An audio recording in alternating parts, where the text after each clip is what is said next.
What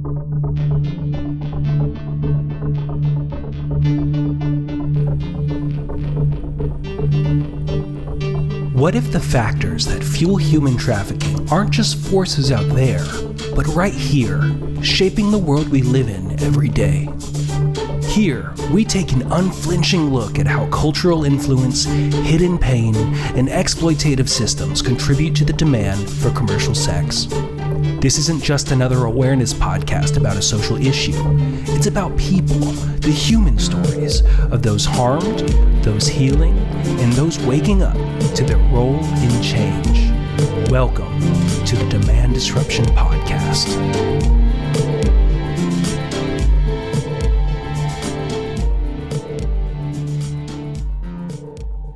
When I first started working in the anti-trafficking space, left my career and thought, okay, this is what I'm going to do, and I think I can help. And I remember some things that I was certain of. There were people being trafficked. There were people who were trafficking them, and there were the monsters who were responsible for it, the buyers. They were the predators. They were the ones that, in a world where something terrible is happening, we need to blame somebody, and that's who we're going to blame. And I swore I would never work with buyers. And that was 9 years ago. And so I think the theme for today is going to be careful what you think you know, because I had to learn that lesson very early on. I thought I understood, but 9 years later, I have had incredible engagement with people who have gone through, accept accountability, and done the work. And what I have seen is that restoration can bring on just a beautiful outcome. And so as we talk about that, I would challenge you that as well as you're here today. As you listen to the conversation, be engaged in such a way where you're eager to understand, because we are going to go into some difficult things, but we're also going to talk about what it looks like to go from arrest to restoration. And our guest today is Brian Shillingburg. Brian, thank you so much for making time. Yeah, absolutely. Absolutely. It's an honor. I've gotten to get to know you here over, what's it been, about 2-3 months. And in that time, I remember hearing, well, there's this guy that wants to kind of talk a little bit about his testimony. He wanted to talk about what he's gone through, and so we thought we'd call you, and that was from one of our DA partners. And my first thought was, does he want to share, or does he want to just start making excuses publicly to get back? Does he want to cover his tracks? That's pretty much it, right? Start working back to some sort of credibility. And so, apprehensively, I was like, yeah, okay, let's talk. Because we've talked with thousands of men, kids, parents. We always want to make sure that we are responsible in the way that we're bringing information, but also that the people that we're working with are responsible in the way they receive it and then use it. Yeah. And I've had nothing but honestly encouraging conversations with you. So for you to be here today, I know it takes courage. Yeah. And I know it's a risk. And I appreciate you being willing to do that, man. For sure. For sure. It's an honor, man. It's such an honor. I can't tell you how honored I am to get to sit here today to tell this story and support what Demand Disruption is doing. You know, I mean, it's an honor, truly. Yeah. Well, I appreciate that. I'd love to just jump right in. So tell me about just growing up. Like, what was that like for you? Where'd you grow up? What was that story? I grew up an Army brat. So I was the kid, make a long story short, my parents, my dad was in the military. My mom was a stay-at-home mom. My brother, 10 years older than me, kind of like a second dad, in a way. He was strong and mighty, the athlete, the smart guy. And, I came around 10 years later in this family, and, my mom had 3 miscarriages before she had me. So I was a prize, man. Let me tell you. I was a special thing. Yeah, sounds like it. But growing up, our household, I think in those formative years of my life, that 6 to 12, I was I think a little bit of a pleaser. I wanted to honor my dad. I wanted to do it right. Military household, you keep your things in the way that they go, You're bouncing a quarter off your bed. Yeah. Let me see your footlocker, son. Dad, it's called a closet. Yeah, I had a footlocker, believe it or not. Yeah. So, we grew up in a pretty strict household, for sure. Thankful that my dad knew the Lord, my mom and dad. Saved Through Campus Crusade. So, but 6 to 12 was a little chaotic. I had the opportunity to stay in one place for a little bit. We were in the process of moving. My brother was going to college. A lot of things happened to me during that time. That was painful, and also, living in a pretty strict upbringing. Critical was the word, to want to do and do things right. So, and also just this incredible mom that loved me and wanted me to be well and do well, but also being kind of this prize too, that I was a gift. I'm sure my older brother was like, man, like, this guy, I got the Walmart shoes and this guy got all the new stuff, So. Nice. Yeah, it's always that the youngest gets the favor. So I'm thinking about this dynamic you're describing. You had a mom where you almost could do no wrong. You were a gift, right? And then a dad who was very particular, very strict. Yeah. Which one did you feel that you gravitated toward needing to please or wanting to please or wanting acknowledgement and acceptance from? Oh, it was my dad, for sure. Yeah. Yeah. I mean, the opportunity to, mow the grass the right way, to hold the bolts when we changed the wheels for the tires, we rotated our tires, we did our oil changes. So were you sharing time together, or were you always trying not to fail in that relationship? I think both. Good. I think both. Okay. I want to, first I want to really say, my dad's an incredible man. Yeah. He is a believer, a man of God, loves me, has always loved me. Yeah. When I look at the mistakes, we'll get into a lot of what I've done, and I want to preface the fact that, like, my son, he's 18, and the harms that I have brought in his world due to my addiction is it's a hard pill to swallow. Yeah. It's an easy place to get into shame for me, but so I relate to the sins, of a dad and making mistakes, and I think we all had those experiences in our lives. There's no perfect mom and dad. Yeah. And so I want to preface that first to say that, my mom loves me. My dad is an incredible man of faith. He's my best friend now. He's the guy that I call when I don't know how to cut some molding for our, my flooring. He's the guy I call. He's the guy, but at that particular time in my life, that ability to have to perform and to meet that level of expectation was difficult. It was hard. Even if it wasn't him saying, you did it wrong. So, as having been on both sides of that now, right? I'm 52, I have 3 adult kids now. And when I was younger, or even with my wife's father, he was excellent at carpentry, everything. And so I wanted to make sure I didn't fail. He never did say don't fail, but it was just the things we put upon ourselves. And then to see that from that side, and then now being a dad, I think I get what you're saying. Yeah, and it was a struggle too, because, my brother, golly, it was hard not to compare myself, I wanted to be like him too. I wanted to be athletic like him. I just didn't have the athletic ability. He could, everything he touched, he was so good at it. He was like perfect at playing the trumpet. I wanted to be that level, I wanted to play soccer like him. I wanted to be that guy. But I had to learn a new pathway for myself, eventually. Yeah. So as I think about that, you're plotting out the timeline here. You're in your teens, your brother's in his 20s already. Yeah. Were any of those influences growing up things that you carried into sort of your decision-making process later, and maybe even into your addiction and your struggles, or did that all kind of come about later, you think? No, it was pretty early on. When in just a little background, I was exposed to pornography young.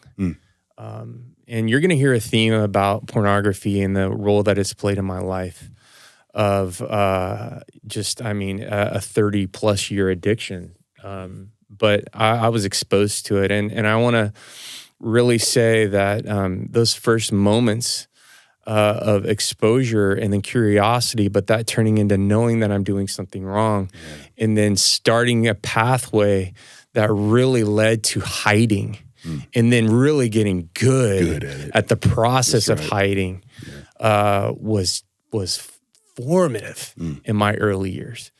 You say teens, like, back then, my dad and I, we were so psyched to get a computer and learn how to build one. And we worked with a company, and, I was 16, 17 when I got one put in my room.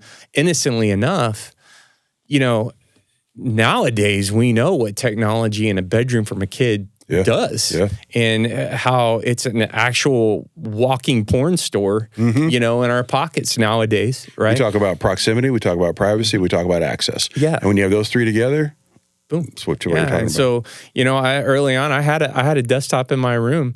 That's what, curiosity, getting into that was a big piece. I'd also had a real painful experience with another kid in junior high that built a lot of shame, things that I couldn't really talk about, things that was painful to own, that shaped just decades. And another situation that was just so unbelievably painful and so shameful that I lived in that cycle for forever. Yeah. I'm hearing identification, this retrospective, right? Looking back and understanding the impact. And I'm just hearing all of these events coming together and being influential in your life. And I'm hearing a lot of them are ones you didn't initiate. Right. You didn't search for. Right. But it still shapes your sexual template. Yep. It still imprints on you. Yeah. Well, this is what sex is, I guess. And I guess this is okay. And I guess this is acceptable. And your story is unique to you, but I hope that people are listening realize it's not unique because we just experience it in different degrees. Whatever that sexual template is, whatever that experience is, that's that cause and effect to how you see sex and sexuality, that started somewhere. And when we're too young to know to investigate or get help, we visited again later after we felt the pain of the outcomes. And that's just what I feel like I'm hearing. I connect with that so well, mainly because I think that's been a story of recovery for me. That's where those themes, and we'll get into that a little bit later, but that story of, I tell you, it's like peeling the onion back, knowing what is this thing that's created who I am and formed me as a person. Yeah. Where is the area inside that onion that I needed to go back and parent? We were talking in the green room about that parenting that child back then. Parenting the inner child, you said. Getting in touch with that little kid that had gone through that stuff that led me to the place where I've been, I think about that. When I hear inner child, I start thinking about, okay, flowers and all this stuff and soft stuff. That's not me. I don't get that. I didn't grow up that way. I grew up in the hood. I grew up thinking manhood was a certain thing in a certain way. But now, in hindsight, and hearing somebody say parenting an inner child, I get it. I understand that. Wait a second. No, you've got a beard and you're older and you've got taxes and you've got whatever, but you're still that person who experienced those things, and those things influenced where you are now. And I think for any man, really any person, but specifically about manhood, I think if we take a second and think about that without reacting to terms like, inner child or whatever, we can start to realize I'm living in a culmination. Now, I'm living in a culmination of something that's good or bad or a mix, which is most of our stories. But sometimes if it's so impactful, it can really resonate for years, and you may never reconcile it. Yeah. And I think that's the state of manhood for life. So when I think about manhood, I think about one of the things that we talk to the guys in our program. We say, what does culture say it is to be a man? When you're looking at TV, when you're watching a movie, whenever you're hearing music, whatever you choose, when you see a portrayal on social media or something of manhood. What is that? And I get all of these similar answers repeatedly. But when I ask you that about manhood messaging, like what is the influence of men in our culture? How are you influenced? What does that make you think of anything in particular as far as manhood in our culture and how that's? Yeah, I mean, we talk baseball all the time. We think of, I talk about, my childhood idol was Nolan Ryan. Just watching this just tank, just get dominant and better as he aged, and just being this force of strength, and. I talked about my brother and, my dad, just, my military dad, tough as nails, a warrior, my brother, just good at everything. So I think there was a real expectation in my mind to be the best at everything. To be better than most. Even with these good influences, you're still feeling the weight of it.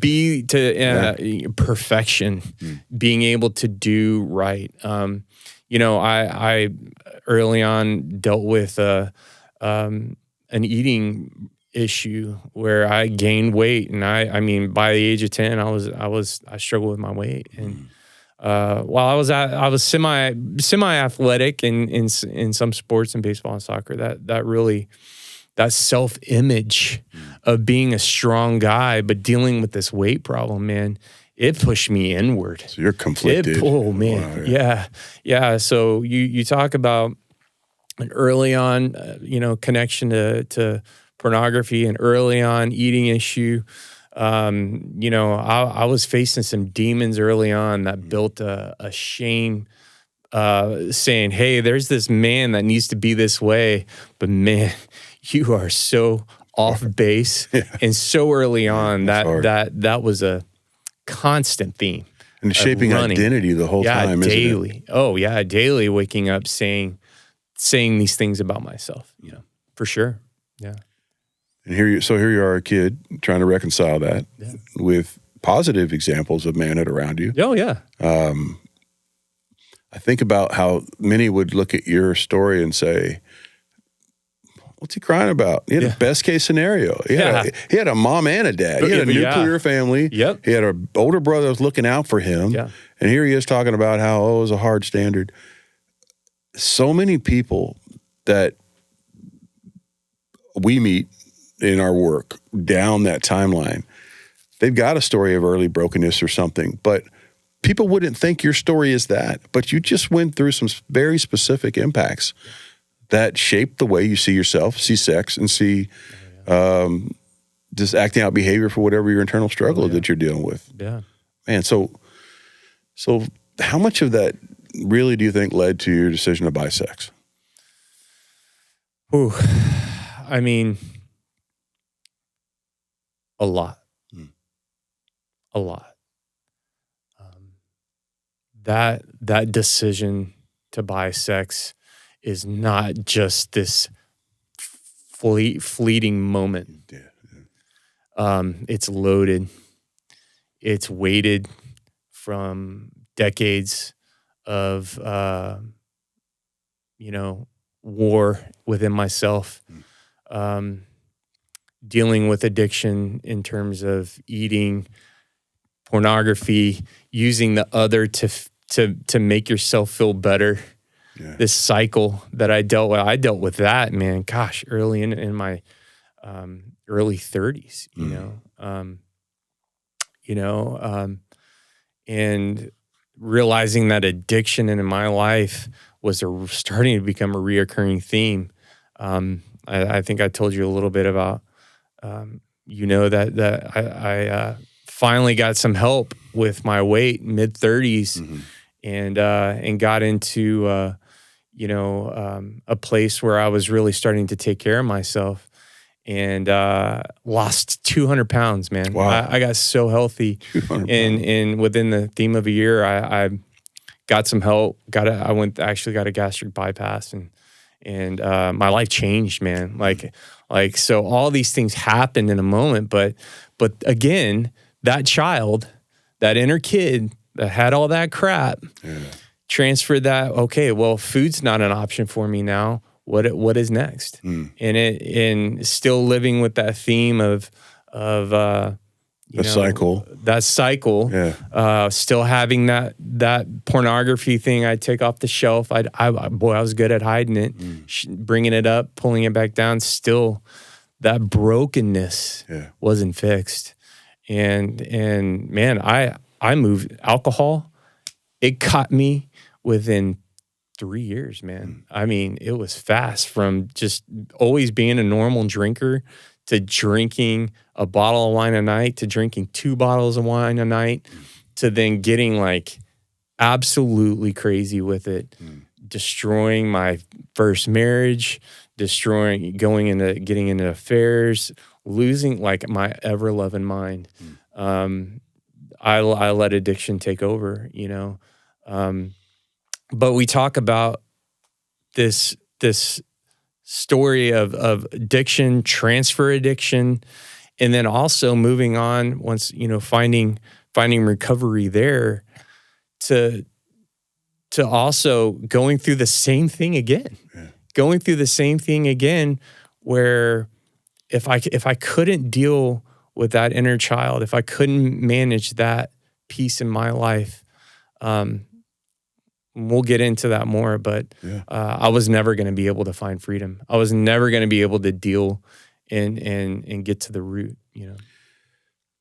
When you talk about turning to food to help, you know, just try to be an outlet, to be some sort of source of relief or escape, that was around 10 years old. You felt, you'd mentioned that. How closely to that age was your discovery of pornography? So, man, I got into pornography. I found it on a playground, you know. Magazine? Magazine. Yeah. I found a ripping of a woman, and it was unbelievable because it showed her having like a male genitalia, and it confused me. I didn't understand. I was like, "What is?" That's your first exposure. That was my first exposure. Seeing this thing. Second time, you know, I had a neighbor. He had his dad's Hustlers in the garage, and then I never remember. He handed me that magazine, and we went in, and he popped a video in, and just how I knew that this was just so bad.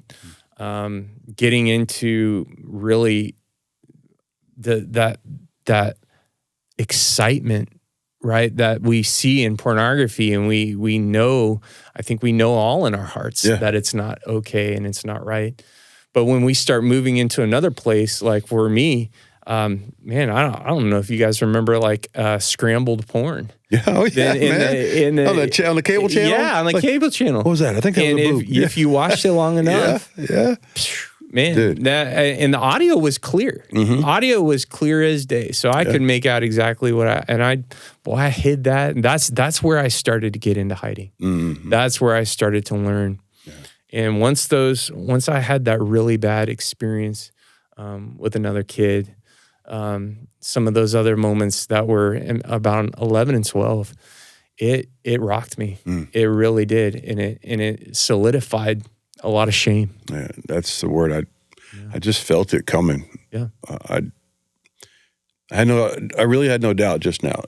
Before you stopped talking, you were going to say the word shame, and it's because it is such a damning, consistent ingredient in this way that we mix up this horrible experience for ourselves, and a lot of times we don't realize we're doing it. But that shame, you know, there's a term called adverse childhood experience, ACEs. They call them ACEs, and for children who are abused, sexually abused, or just abused in general, they try to track these things that they've experienced. Pornography is something that I believe should be qualified as an adverse childhood experience, because the first time you saw it, even though what you saw was extreme and graphic, and you know, it still sears something in your brain that you can't reconcile. You have no point of reference. You're not a sexual being yet. You know, you're 9, you're 8, you're 10. You're about that age, around that age. Is that? Yeah. Was it around that age? It was. I'd say it was about 9, 10. Yeah. So right in there, you're not able to reconcile that. Yeah. But just like you said, you've seen something, you know it, you shouldn't have seen it, and so you keep it to yourself. And so a child left with something that no one should really be having to deal with that with a part of their brain, their amygdala. It's all fight or flight. It's all panic. It's all good, bad. I'm bad. I shouldn't have seen that. But something in your brain wants to continue to understand it. Mm-hmm. That is a phenomenon that happens over and over. And what did you have to do? You had to get a magazine. For those of you at home, a magazine is a paper book of sorts that has pictures in it. Yeah. You had to go find a physical thing, or it found you, really. And then a VHS tape that you had to physically have. While those things were things you had to acquire or get access to, the story's not that different these days. It's just the access is no effort, and it's completely invisible, and you can get to it no problem. It's a second. And so many kids still... It's an accident when they see it first. Oh, yeah. Or a big brother or a cousin shows it to them. Oh, yeah. Or they were online and some link took them to that and took them to that, and now they saw that. So much has changed, but so much of the continuum of that exposure hasn't. Yeah. And the impact is really the part that you're talking about. Man, it's... I think what also, what I want to tell you and what I want people to know is that, early on, I gave my life to Christ. I understood that what it meant. Because faith was big in your household. Faith was big in our home. Okay. But man, James talks about this idea of double-mindedness. We hear a lot about being lukewarm, right? Like really living or understanding what integrity looks like. And not until that I went through this experience did I really feel like I understand and can grasp that shame that I wore for so long could be freed by accepting forgiveness and being able to see myself as a person worthy of that. Wow, yeah. So just so much of that is identity. Like, who am I? I'm this dirtbag, I'm this thing. Well, that somebody who thinks that is stuck in that shame cycle doesn't think they deserve any restoration. Yeah. And certainly don't think that they're good enough to achieve it. Oh, yeah. Can we talk about that experience then a little bit? Can we talk about that day? So why that day did you go to buy sex? Like, what was that day, that decision? Well, I think there's a story there, and it, like we said, it's not just hey, I think I'm going to look that up and go there. I think, I told you the big picture that I dealt with early on for the longest was, food and pornography. Using those things as a means to be able to cope, to be able to deal with life, to escape, to be able to find, to feel alive, to find a way away from pain. I don't want to feel the pain. Yes. Let me heal it with something, Yeah, and all we see is the acting out behavior, porn, whatever it is, food, work. We all do it to different degrees. Yeah. And your stories will sound extreme to some people. But if we stop and think, wait, what am I avoiding my internal struggle? What am I avoiding and what am I using to avoid it? Right. Is it food? Is it arguing? Is it porn? Is it whatever? I want to have that as sort of this underlayment to the foundation that you're laying for your own personal story. Yeah. Sorry, go ahead. No, it's okay. Getting back to that day, just to tell you who I've been, and we talk about identity. Yeah. I loved teaching kids. I loved it so much. I loved school. I loved the bell. I loved lunches. I loved everything about working at a school. And slowly through that, I think I quicker than being a child of God was being really good at school. I finally found something I was awesome at, and as I started to grow, as I started to want to fix some of the wrongs that I saw in public ed, because I worked in rough schools for over a decade and a half. Okay, so you were in some of the tougher neighborhoods. Oh yeah, man, I saw the rough schools. I saw the kids struggling. I have story upon story of helping kids and working with families and trying to recover, anyways, that identity that I became was a quickly as a school leader. And it came from a very beautiful place.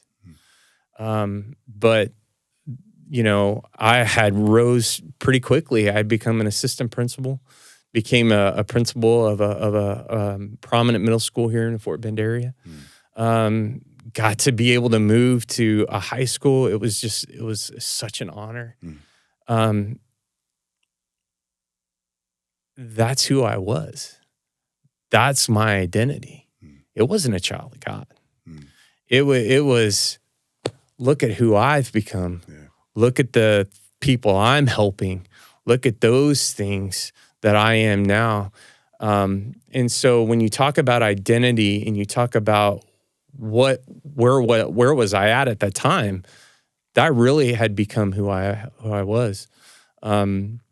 We talked a little, we've kind of broken up my story a little bit here, but, through going through alcoholism, getting recovery, learning, walking through steps in AA, Katie 12 and 12, man, I love this place, these men and women that I finally saw how to be honest. I got the first step of touching what honesty looks like in a group of people. How long ago was this?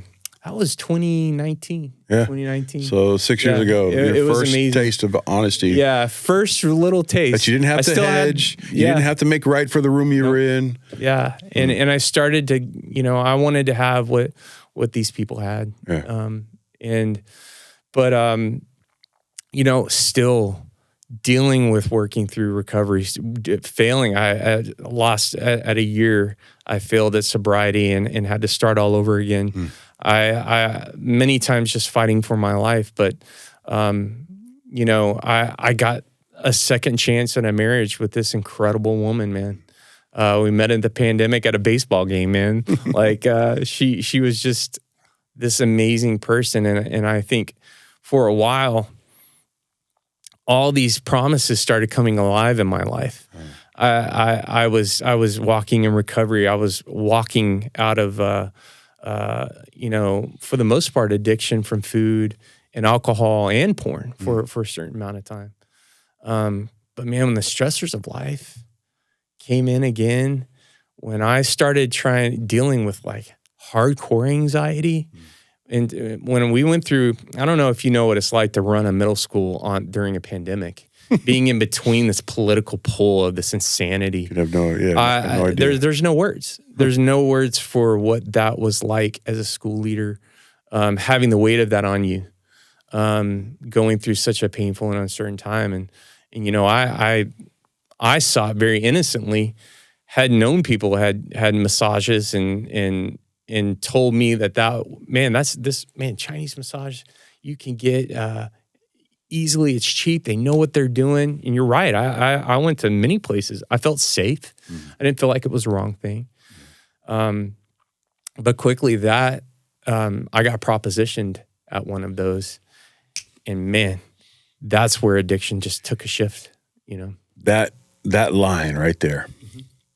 So we talk about something called an escalation. You and I have gone through this together. We've talked about the escalation dynamic. We've talked about it at length. And essentially what it is an escalation model that I created years ago that starts with softcore pornography. And the top of that is buying sex.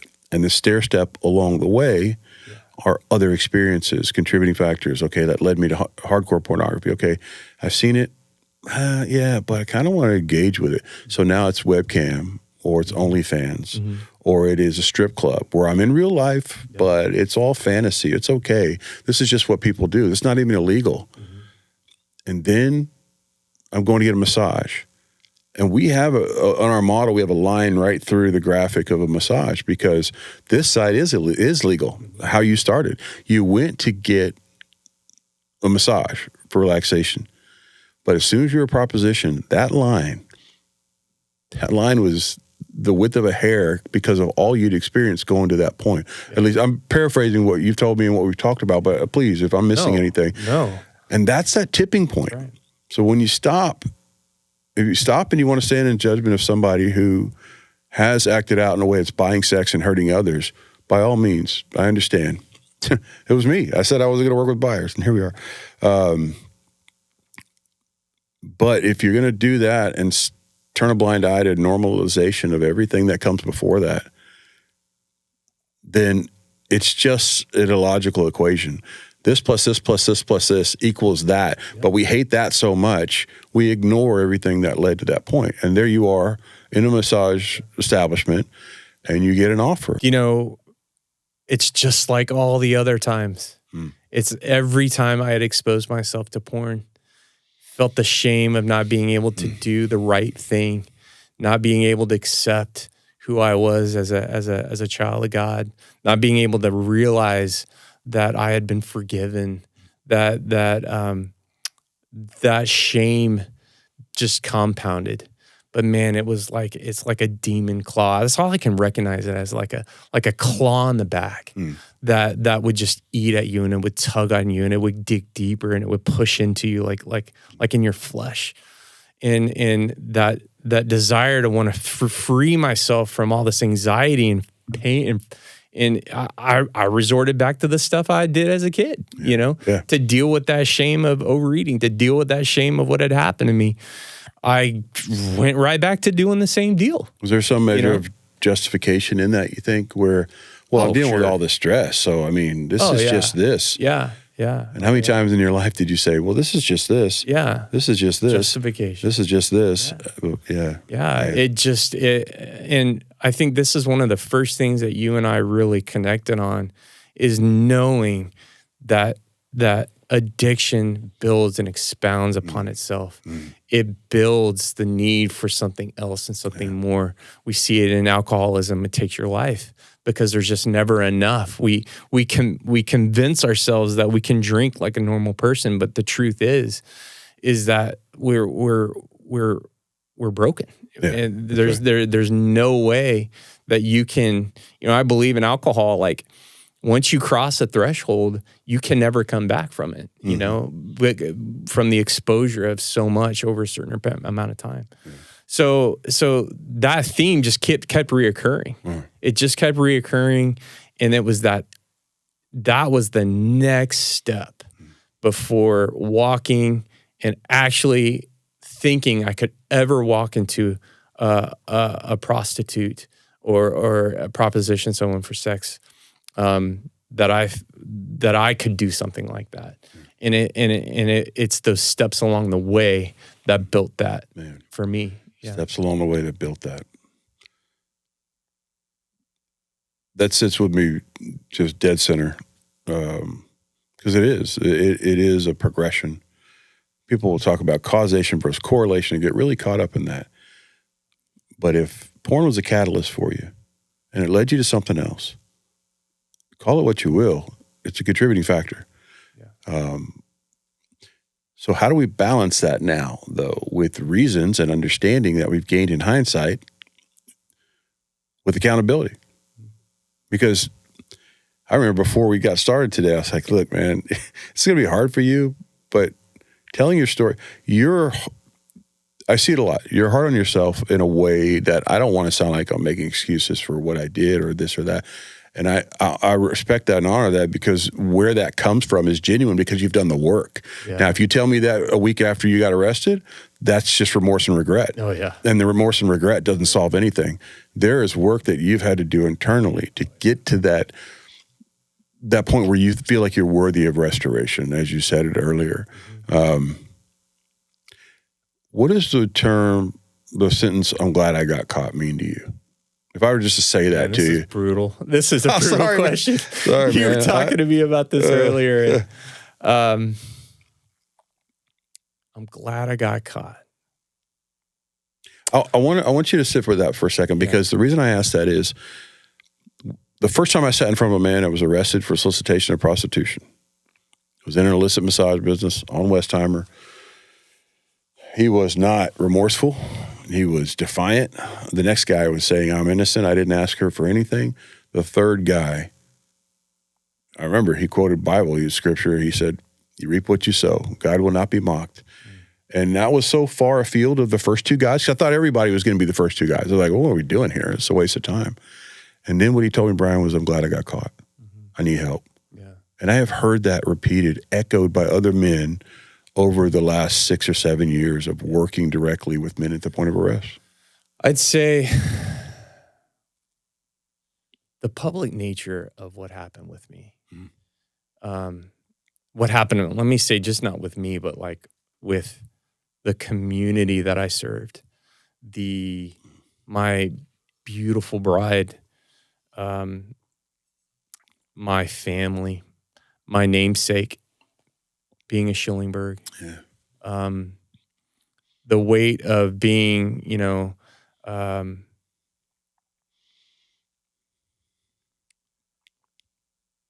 walking into a prison cell, seeing my mugshot on the 6 o'clock news,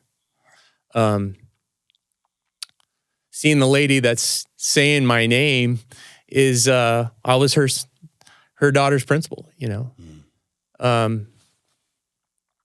hearing all these guys catcalling, in there, them having to segregate me, them keeping me in a suicide hole for 10 hours, naked, in a smock.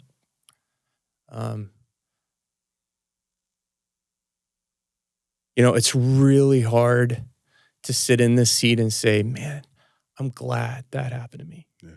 Because it's the price that has been paid, and rightfully so for what I was doing and for the responsibility I had as a school leader and a community leader to fail in that regard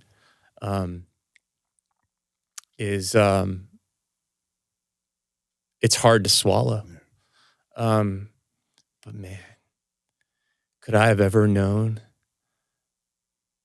a joy and a freedom of not having to be double-minded, to not live in this lie that I have perpetually walked and found this, could not really know who I was, could not mature in my faith, could not become the man of God, the man of integrity and honesty that I needed to become.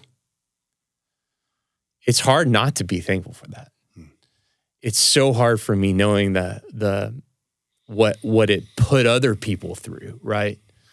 The people I let down, the shame that I brought amongst so many, it's hard to say, yeah, man, I'm thankful for that, for the price that we paid. But for me to walk in freedom today, to hold my head high, to know that my standard is not about what people see in me, but it's about what Christ sees in me, what he paid the price for my life for. The value I have to let go of pride in my life, that I couldn't accept that I couldn't see for a second that, man, there's a loving Father that goes in front of me. He goes before me, and he's paid this amazing price for me. And all that stuff that ate at me as a child, all those painful things I went through have been paid with a price. And that my value is so much greater than all those things that I ever did, including those failures that I made that night. I can be grateful for that. I can be thankful for that. In nearly a decade of this work, that's the most honest answer I think I've ever gotten to that question. And I've asked it a few times. And I appreciate that. I could almost feel what it took for you to produce that, but I'm glad I got caught is not a catchphrase. It is a reconciliation, and it's a revelation, and it is regret, and it is all of it rolled into one, but then coming out the other side of it, being able to ask myself, what if I didn't get caught? The most beautiful part of your story is faith-based. Not everybody's is. Yours is your worth in Christ and what you relearned and what was proven and affirmed is a better word, because you got caught. Yeah. And had you not, you would not have had that. But yes, the conflict of you hurting others that you care about and being in that turmoil, again, I know you said it before, of your own creation, that is such a complex thing to talk about. Mm-hmm. But if we don't talk about it, and we don't talk about the contributing factors in that escalation, then we just doom anybody else who might have learned from it, from hearing it. Yeah. That's legacy. Yeah. That's legacy changing. Yeah. And I want to talk about that now. I want to get into the restoration. Let's go, because, man I'm so fired up. We go to breakfast and I'm talking to you. I leave there like I want to run through a wall or hit something. Like I'm an old jock, man. My bones can't. Exactly. Why does everybody say "let's go" now? I don't know. Every single home run. Let's go. Son. Where are we going? Let's go. It's my boy. Let's go. Yeah. I absolutely did the exact same thing. All right. This part's so important to me. I've got the notes and I'm not going to miss anything. So in all this reconciliation, you talked about the truth of your worth. How did you, understanding your identity, your true identity, your worth, how did that change your purpose? Like, what was it change in your life? Well, let me tell you. So we fast forward. I mean, getting out of jail. That's a good start. So if you don't know Proverbs 31, I want you to go read it. I want you to go read what kind of woman this is. And then when you read that, you'll see my wife. That's the kind of woman this is. Okay. Man, I get burnt up about this because it's so amazing. But she came and picked me up at jail. News people rushing at me to want to get the story, right? My wife feeling threatened. Us retreating to our house, newscast outside of our house for a week. Because you were the principal who got caught buying sex. Yeah. Oh, yeah. Some of that is a natural, well, we should really hold accountable. And then some of it is absolutely pursuit and predatory. Yeah. Hey, this story still got legs. Let's just keep milking it. Yeah. So, when we talk about this woman and we talk about that moment and we got home, and I'll never forget sitting in my bed. I pick up the phone that of only person I know, Jonathan Doherty, Be Broken Ministries. It's crazy that my story, I grew up with this family. And he had actually, he said a question, he asked me, he made this statement. This statement that has stuck with me, it'll stick with me for the rest of my life. You have got to get to the root of what this is.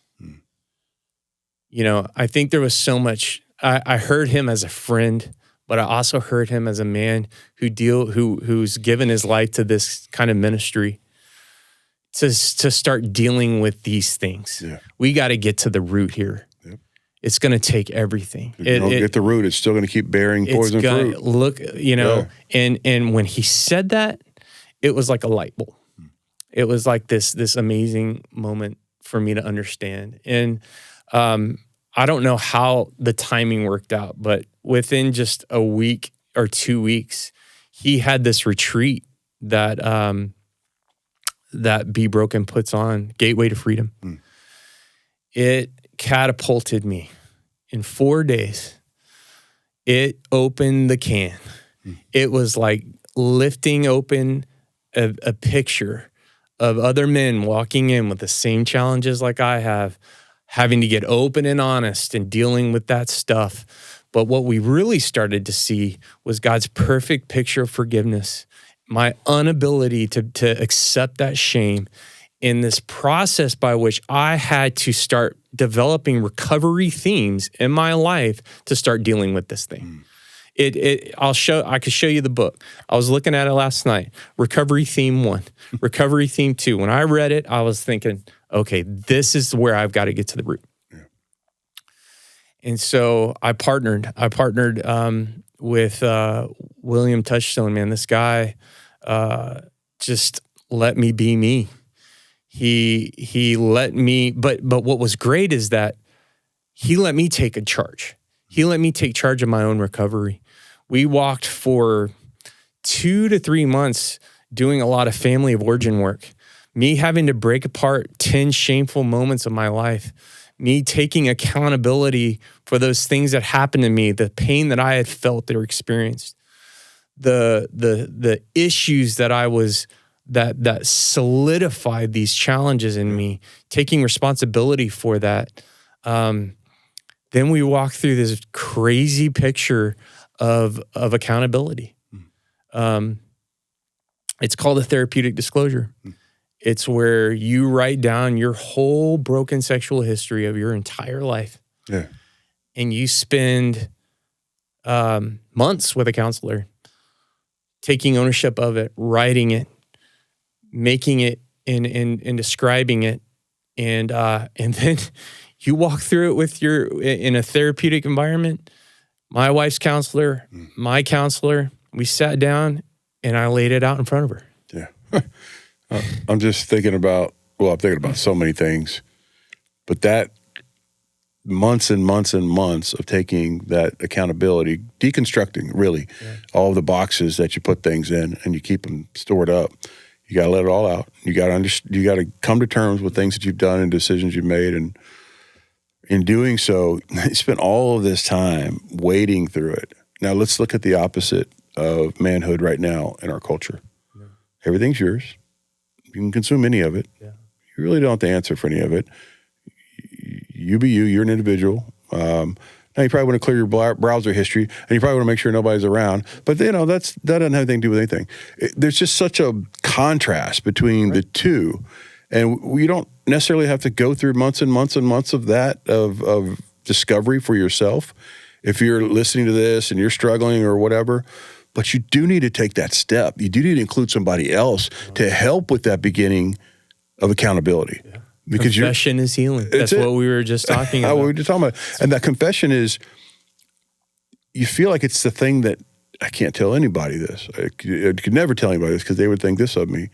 Love is incredibly overcoming. Oh, yeah.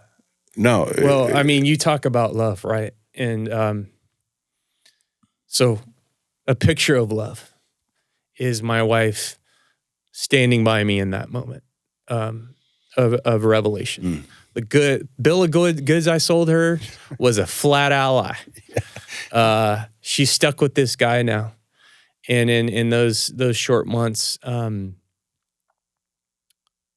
stood by me, walked with me, heard my story, didn't make me for a second ashamed of that. Thanked me. Where's that strength come from for her? I don't know, man. I don't know. It brings me to tears, man, because I think I really only believe that I sit here today and I sit with her by my side today because of her really understanding that perfect forgiveness. Her knowing that, that's the only thing I can think. And she's just unbelievably strong. Like, she is a badass, dude. I'm telling you. Yeah. She is the strongest person I know. I had a 30-minute conversation with y'all, and I left that thinking, she's a rock, badass. Man. Yeah, and, she's cool. And I think, that's where that comes from. But, so we hit a baseline. We hit zero. I equate it to like burning down a building, wiping everything away, cleaning out all the destruction, and then, okay, what do we build from there? Where does it go from there? And so, man, I had to figure these things out. By God's grace, I was surrounded by men that were telling me these things. But I have a story I want to tell you. Yeah. And this is a perfect, I can't equate this to anything other than God. I was sitting in my house. I just was working through disclosure. I get a call from John Walsh, a buddy of mine, and he said, Brian, it's a crazy thing. I was at the sheriff's ball, And I was talking to a friend, and your name came up. And he said to that guy said to John, I've been praying for that guy. Can you give me his number? I want to talk to him. And he gave me his info. And you didn't know this guy? Didn't know him from anybody. Is this related to the arrest and the story or all that? Or no, it's just...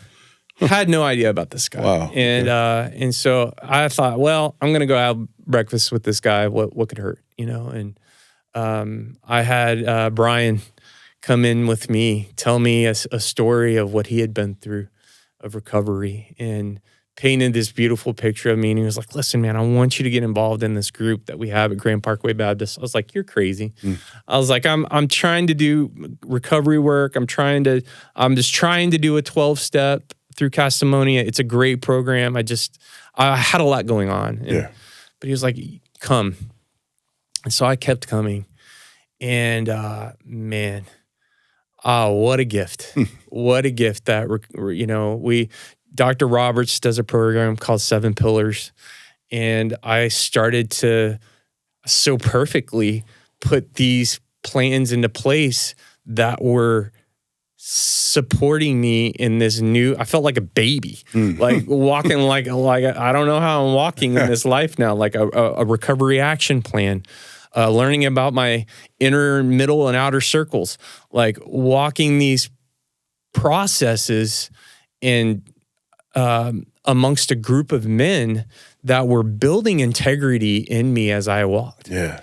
and so getting that counseling, getting that community, building a place. And you got to understand, like, going through something like that, my wife and I, we couldn't even, it was hard for ourselves to even go pump our own gas. Like the shame that came as a result of that, But a men and a community that started to love on me, to start to say, to hear my story, to make me feel like, man, you're safe here.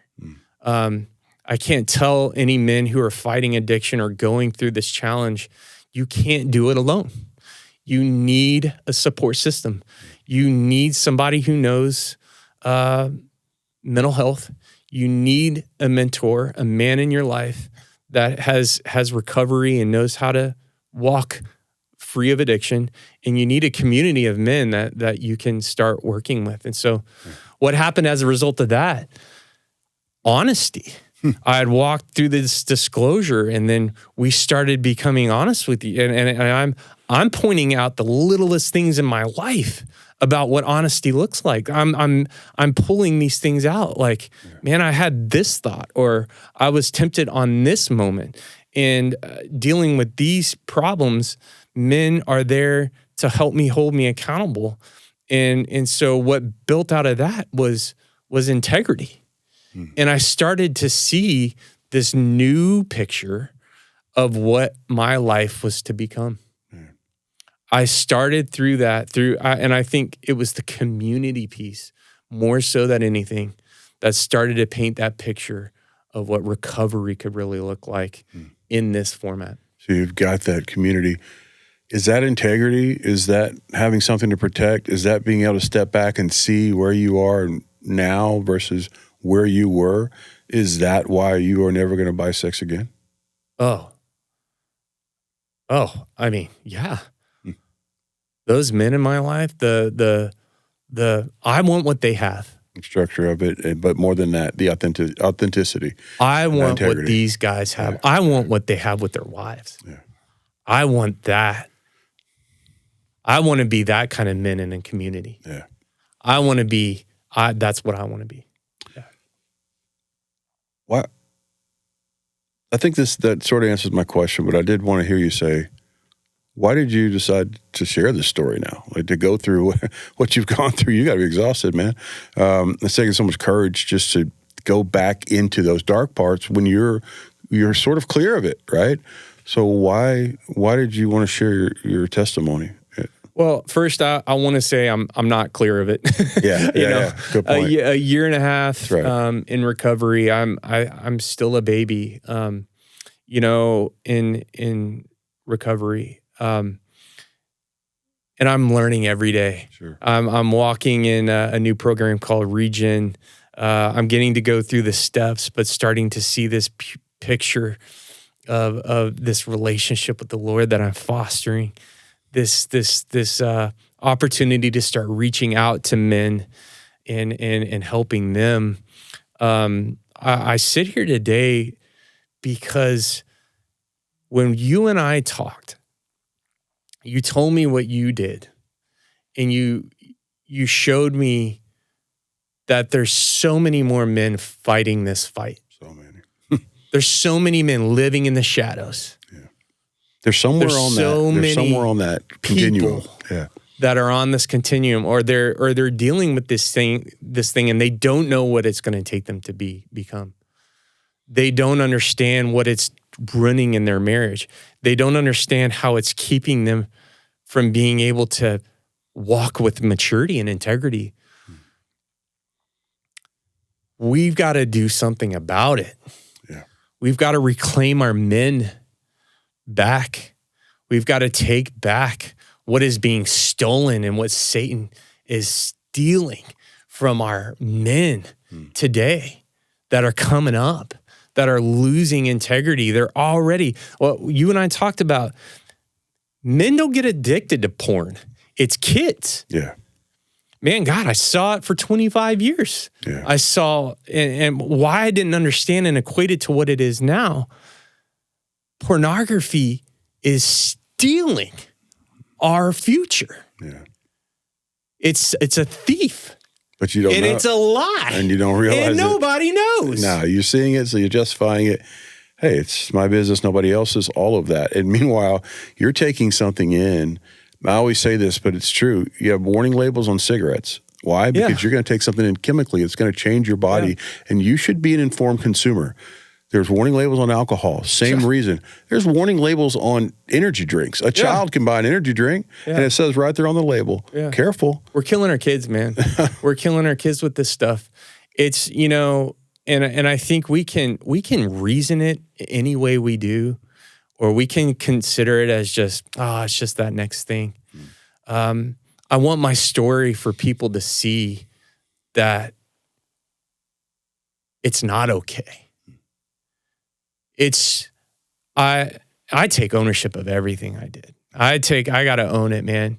I got to own the man that I am today. I have to accept the mistakes I've made.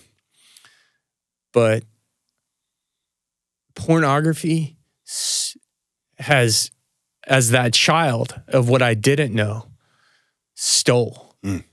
It was a thief. Going all the way back. Everything we talked about just now, and everything we didn't have time to talk about. Going all the way back to that catalyst, that beginning. Before we wrap up, you and I were having breakfast the other day, and you were talking about some programs you'd gone through. And I asked you about one. It doesn't matter which one. But I asked you, are they talking about pornography in that program? And you're like, no. And even if I take all the principles of that program of manhood, of decision-making and accountability, but we don't address that, then we're just leaving that ember burning, waiting for something dry, something flammable to pass by it, and then we're right back into that trigger and into that accelerant. It's something that we've got to be mindful of. You know, there's so many things we could talk about, and maybe we will talk again about this, but I want to close with a question. What would you say to little Brian if you could go back and tell him something, just in hindsight? Because I'm hearing your story, and I'm not only moved by it. I've had this conversation with hundreds of men. We talked to over 1,000 at the point of arrest, all of that. Those are numbers. It's a human being. You were incredibly human here when you had so much to lose to do so. That's courage. What would you tell little Brian if you could go back and tell him something now? I'd say to that kid, you're enough. You're enough. You're enough. There's nothing that you can do. There's no mistakes that you can make that can keep you from who you are as a child of God. In such a simple way, God paid the price for our lives. so that we can be free. We can walk in a new life. I have a new life in Christ. At Regen, we say, I have a new life in Christ. I am new. I am new. I tell that kid that, do you see the beautiful picture of what God's Son did for you? Do you understand the price that he paid, that you can walk in a new life? That you think about that value for a second. Think of really about if you can reconcile that, which is hard if you really accept it and believe it, but to think that is your value. That is your worth. You are worth my own son's death. You are enough. You are enough. And that's my message to these men. That's my message to young men struggling with pornography. That my message to men who are in active addiction, men who are walking in shame. You are enough. You are enough. Walk in newness in life. Walk in freedom. There is this beautiful life, man. It's a beautiful thing. I'm scratching it. It's amazing.